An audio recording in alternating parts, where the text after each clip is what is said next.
after certain things with my daughter's father, I just always said I was not going to ever be the damsel in distress where I needed a man. And so there's a lot of things like even when I would date, felt like I can't really date if I'm broke. If I don't have no money in my pocket, I'm not trying to go on a date. And a lot of people wouldn't understand that. A lot of women wouldn't understand that because, of course, the stigma is men pay for everything. And I would be like, I'm never going to put myself in a situation where I don't have any money in my pocket and I'm going on this date. So if this motherfucker acts up, I have to beg him to, you know what I mean? Or I have to beg somebody to come call me. That just never was a thing with me. I never wanted to be caught in any way where I didn't have my own money. So I wouldn't date if I didn't have money. I wouldn't date. I wouldn't go out. I wouldn't, see anyone. So I do feel like we kind of have to do better on showing, especially the younger girls coming up, that know not to be that where we just think men are going to pay for everything, that men are going to do everything for us. And then there's there goes that list. There goes that requirements that, you step into everything and then you get butt hurt when someone's not meeting those requirements. I've learned how to change a motherfucking tire. I've learned how to change oil. I know how to do a lot of things on a car just because I wanted to learn and not have to be in a space of, oh, I don't know, and I have to call somebody else to come and do this, especially and it's not to down talk a man, because I know men want to feel like they're the protectors and they come to kind of save us because that's what they've been taught to do. But I just, as a single woman for this long period of time, it's like, no, I wanted to do things on my own and not have to depend on that. Like, oh my God, I got to call this person. And then now I just get, insurance to where if my car breaks down, they fucking come and get it. Like, no, I'm not doing shit on the side of the road. I don't even want no one to come help me on the side of the road. I don't think you should date if you're broke. I don't give a shit if you are the woman. I don't think you should date if you're broke. If you're broke, you should figure out why you're broke. I just like on the man side, if you're going on a date and you're actively asking women out on a date, if you don't have money, I don't think you should fucking go. So if you're trying to be cheap because you don't have money, you probably shouldn't be dating. Like that's how I feel about it. I'm just like, no, no.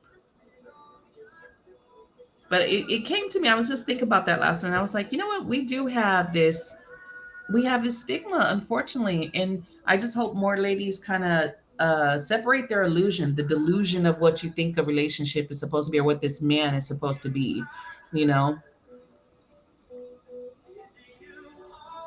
Right. I do think every woman should know how it feels to be a single woman before going into a relationship, because you a lot of women go from mom and dad's house to a relationship. So you go from a place where it wasn't yours, you didn't own it, you didn't, it wasn't your space, you had all these rules, and then you kind of jump into another connection of shared space, somebody else's or his rules and stuff that you have to kind of coincide with. So I do feel like everyone should know what it is to be a single person. That way you know how it feels without somebody. And that way when and if it does not work out, you're not falling apart and the loneliness and all of that shit is kind of setting in, because you understand what it is to be alone, an adult, working, paying your own bills. You're not you're not dependent and codependent on anyone for anything. I do think we should all have that experience, but that doesn't happen like that, right? A lot of people get married when they're young. A lot of people have kids, of course, and they have their teenage parents. I was a teenage parent. So you just kind of deal with that and you never really are alone. It changes though. The day that you're truly alone, it's like, the fuck? This is weird. This is really weird. Yeah. Right. I don't have any list anymore, you guys. A couple years ago, I just threw the list in the fucking trash. I used to have a list. I'm telling you, I used to be very judgy and very judgmental and just, I was very harsh with men. Man, very harsh. That's why I'm still single, y'all, because I was very harsh, very like, fuck you, I don't need you. The second you do some shit that I don't like, and it could be something very little, I would just be like, yeah, bye. Nope. He's calling me too much. Calling me way too much. I can't deal with that. That's too much. You know what I mean? I don't really have a list either, but I'm willing to Picky. go out on a date, but I still have that thing about me where the slightest thing will trigger me, and I'll be like, oh, I don't like him. Yeah, that used to Mm. be. And it Well, don't I even remember have to be nothing big. It could be the little way he shit. breathed or the way Yes. he walked or anything like that. But it's random things, and then I just get that trigger just comes and it's like, Right. That's how you know you yeah. shouldn't be dating. Cause and I don't know if it's just me being like in where I have this where I'm a hopeless romantic. You guys know I always say this. I'm a hopeless romantic. So I always, for some reason, I want that spark. I want that fucking spark with someone. And if you don't have that, if it's mediocre, that's where it's like the littlest thing. Oh, the way he was chewing. I can't talk Mm-hmm. to my daughters, because I'm a teenage mom, so they're pretty grown. They would laugh at me and they'd be like, "What happened?" Even my daughter, when she got into her teen years, and I'd be texting someone for 2 seconds, and then she see me, I'm not texting no one, and she would be like, "What happened?" And I would just be like, "Yeah, I don't like that one. What happened this time?" It's like, yeah, yeah, Yeah. didn't like how so and so chewed, or this motherfucker was snoring. Like, and it's crazy because if you like someone though, it doesn't matter if they snore, it doesn't matter if they fucking spit what they chew. It's crazy how when you like someone, when you're truly attached or connected to Yeah. someone, you overlook all of that shit. You Mm-hmm. know, and before I used to be like, this motherfucker was chewing crazy. I can't deal with no one who chews like that. Or if they say a particular word, I can't deal with someone who says that. I would just be sitting here like, yeah, no, can't do it, can't do it. So I would be so judgy to everyone coming my way, like they're not good enough, not good enough. So I would just say, if you're okay with taking your time to find the one, because me, I do prefer, like, far as love goes, I want that connection. I want that deep fucking connection with someone. I don't want mediocre love, not a connection, not a relationship. I don't want mediocre. Yeah, you like, if I get into my modes and I want to go date and have some fun, it's different, right? That's just kind of having fun dating. That's not really relationship. But when it comes Mm-hmm. to relationship, I do want that fucking pizzazz. I want that Yeah. connection. I don't want someone that I'm looking like, "Ugh, are you talking to me again? Are you start looking at your phone like you're texting me again? Why are you fucking texting me? I've stopped talking to people from texting me too much. I've stopped talking to people from calling me too much I because don't I'm think just it's a like, good idea to be um, texting conversations when you're first dating. Because people can take text so wrong. oh hell yeah. Hell yeah.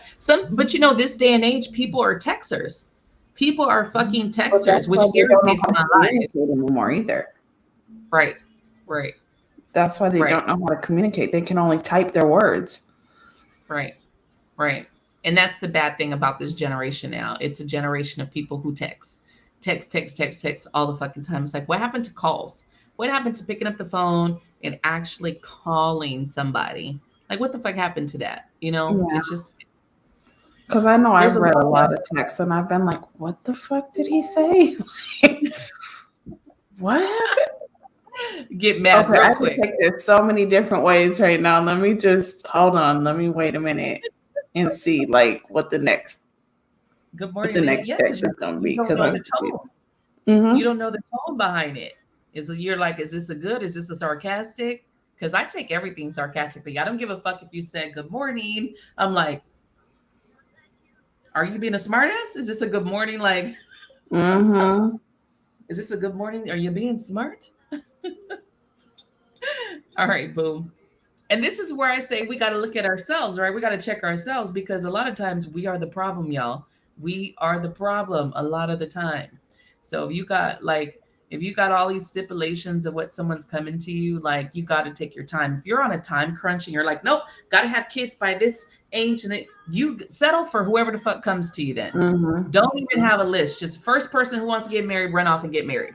Because other than that, you're going to be waiting and you're going to be dating and it's going to take time for you to find the one because when you're really doing it, when you're really looking at that partner, you're there's a line between that settle. So if you have a time crunch, because I hear it a lot, but I want to have kids and this and that and third. well, then you're going to have to settle for whoever the fuck is around you, Mm-hmm. because there's no, there's that rush. And unfortunately, women, as soon as they get to the late 20s, early 30s, it's like, oh my God, you're getting old. It's like, no, you're not. You're not fucking old at all. You're actually really young, And I don't Mm-hmm. know why a lot of women think that the late 30s is old to have a child. Like, I know that, because people have been having kids for, in their younger years, even like my mom's generation, they had kids pretty young because they married really young. They Mm-hmm. were like fresh out of fucking high school type shit. So you have a lot of people who have they married and had their kids within their 20s. So there's this, whole fucking stipulation that you got to have all your kids by the time you're 30. Why? What for what? Me, who's been a teen mom, is like, no, you could wait some years. Wait till your fucking late 30s to have them motherfuckers so you can experience life. Like, wait, it's okay. You can wait. Like the text message, yeah.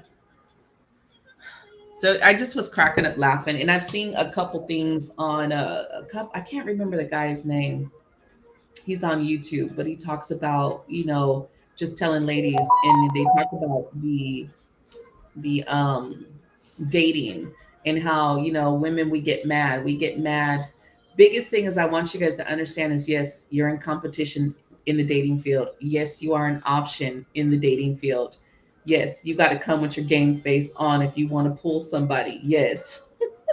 And you cannot get mad if you are not the man's preference, because it's this life. We want men to not be mad and call us a bitch if we reject them, right? So we kind of have to step up and do the same. If a man rejects us, because it's ultimately being rejected, right? If he rejects us, we can't be mad and pissed off and be like, oh, well, fuck you then. You're just a bitch. He has to be gay. No, he doesn't, because he doesn't want you. No, he doesn't. Right. I don't think there's anything wrong with having children in your late 30s or early 40s. I think a lot of people, just because of society, think that that's old. And then they start scaring you with Down syndrome and all of this stuff. They start scaring you of the complications to have kids when you're older.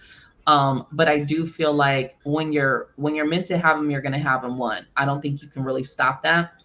Um, but I do feel like if you're rushing, then you're gonna get anyone that comes, and it's not gonna be, it's probably not gonna be the best connection, and that's why a lot of people are divorced or get divorced by the time they're 40, because they rush when they're younger, and then a decade goes by, and let me tell you, in a decade, you change.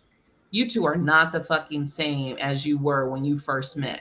Definitely not, right? So in a decade, 10 years, you have no idea what you and this person are going to be or end up or feel at the end of that 10 years. And there's a lot of people, unfortunately, that end up by their 40s being divorced.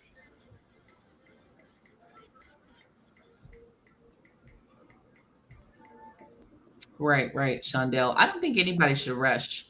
I think, yes, I believe children are blessings, and, love the whole experience, but I don't think you should rush to have them. I don't think that has to be on a priority list. Because anytime you ask somebody why, when they don't have kids, why they want kids, the reasoning to wanting kids is a very selfish reason. It's never really about the kid. It's never really, oh, I want kids because I want to be this human guide, and I want to give up all my fucking dreams so that now I can pursue theirs with them and help them find themselves in this fucking life. Because if you think of what a parent is, right? It's not just to dress your kid up Mm-hmm. and fucking, oh, I'm a parent and let's show off our children. You're actually taking on the role of a human guide with this little life, right? And so now you are here to help them. That means a lot of the shit that you want to do, guess what, goes to the back burner, right? So I don't feel like anyone should rush. I think you should definitely take your time, live, experience. I know people that are rushing to have kids but have never left the country. You're rushing to have kids, but you've never left your state or your city. You've never